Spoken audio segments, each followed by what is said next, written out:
BSc part third year के सभी विद्यार्थियों का आज की इनऑर्गेनिक केमिस्ट्री की क्लास में स्वागत है।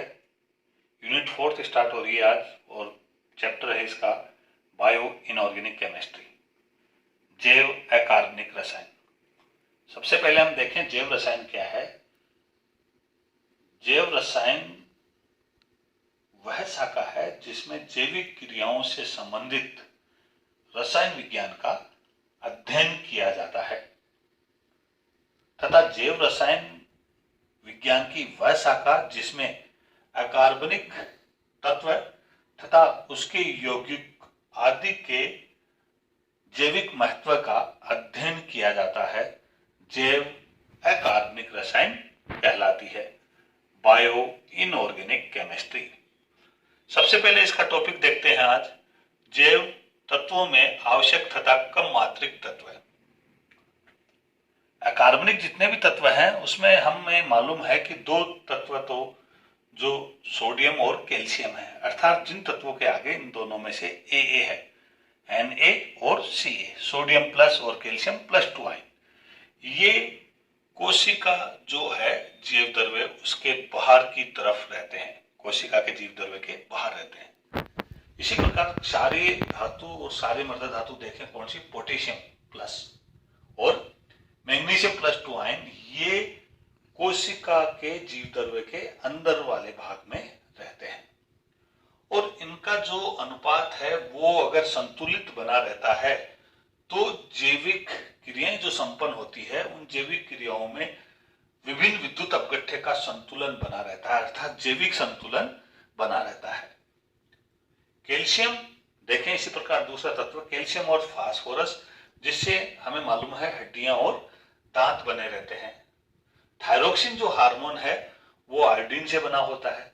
अतः इन तत्वों कौन से, क्षारीय मृदा धातु तत्व, क्षारीय धातु तत्व सोडियम, पोटेशियम, कैल्शियम, मैग्नीशियम के साथ साथ आयोडीन और फास्फोरस भी आवश्यक तत्व है। आवर्त सारणी में हम देखें परमाणु क्रमांक 1 यानी हाइड्रोजन से लेके परमाणु क्रमांक 34 यानी सिलेनियम तक देखें तो इनमें से कुछ तत्वों को छोड़कर लगभग सभी तत्व जैविक शरीर के लिए आवश्यक है। इन तत्वों में से हम देखें lithium, beryllium, aluminium, silicon, titanium, gallium, germanium तथा उत्कृष्ट गैसें एक परमाणु क्रमांक 1 से लेकर 34 तक में से इन तत्वों को छोड़ दें, किन किन को दोबारा देखें, lithium, beryllium, aluminium, scandium, titanium, gallium, germanium तथा उत्कृष्ट गैसें, इनको छोड़ के देखें तो सभी तत्व जैविक शरीर के लिए आवश्यक तत्व है। अतः इनको जैविक शरीर के लिए आवश्यक तत्व कहते हैं। और इन तत्वों में से भी जो परमाणु क्रमांक 34 तक है, इन तत्वों में से भी देखें boron, silicon, vanadium, chromium, M N, एफी, cobalt, nickel, copper, zinc, arsenic, selenium, ये सभी तत्व बहुत अल्प मात्रा में भी शरीर में आवश्यक होते हैं। अतः इन तत्वों को अल्प मात्रिक तत्व कहते हैं। जो परमाणु क्रमांक 34 है उनके बाद दो तत्व है, मोलिब्डेनम और आयोडीन भी इनके साथ साथ अल्प मात्रिक तत्व कहलाते हैं।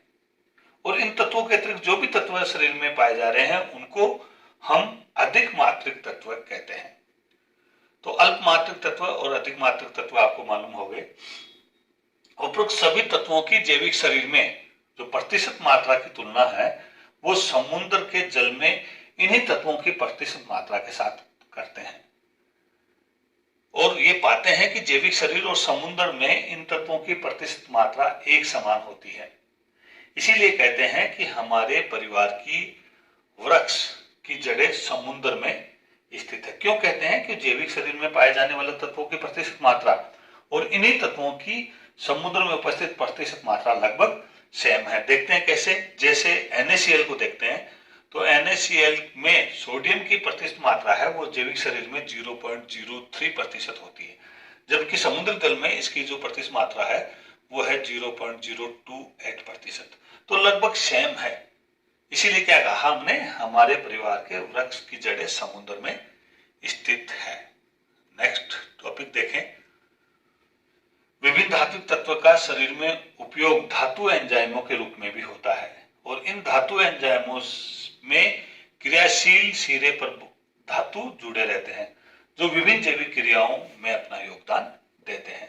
जैसे हम देखें धात्विक पोरफायरिन।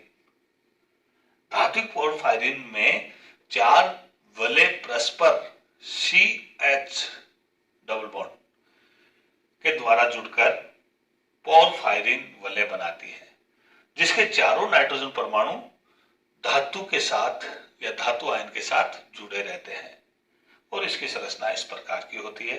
4 पिरोल वाले 1 2 3 4 और ये CH डबल बॉन्ड से जुड़ी रहती है।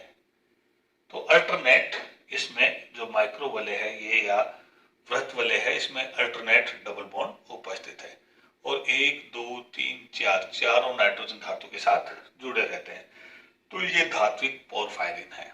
हमें मालूम है कि पादप कोशिकाओं में उपस्थित वर्णक जो कि धात्विक पोरफायरिन है वो है क्लोरोफिल। जैसे वो अति आवश्यक वर्णक है क्योंकि इसकी उपस्थिति में पादप प्रकाश संश्लेषण क्रिया द्वारा अपने भोजन का निर्माण करते हैं और पोरफायरिन वलय में उपस्थित धातु मैग्नीशियम के द्वारा ही क्लोरोफिन का निर्माण होता है। ये देखो क्लोरोफिन की संरचना।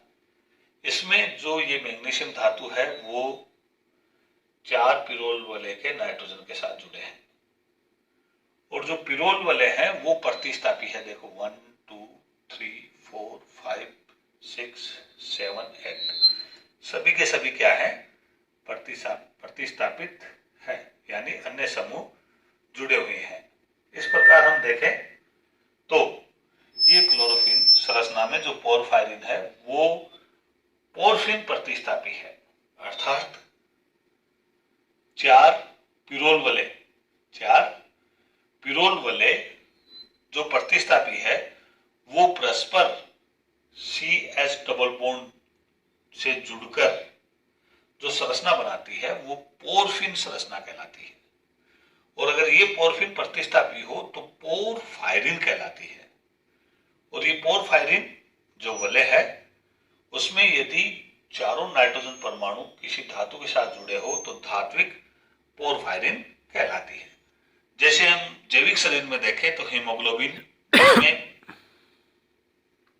आयरन उपस्थित होता है मैग्नीशियम की जगह और ये प्रतिस्थापी समूह भी दूसरे हो जाते हैं जो कि अपन नेक्स्ट क्लास में पढ़ेंगे। आज की ई क्लास में इतना ही। धन्यवाद।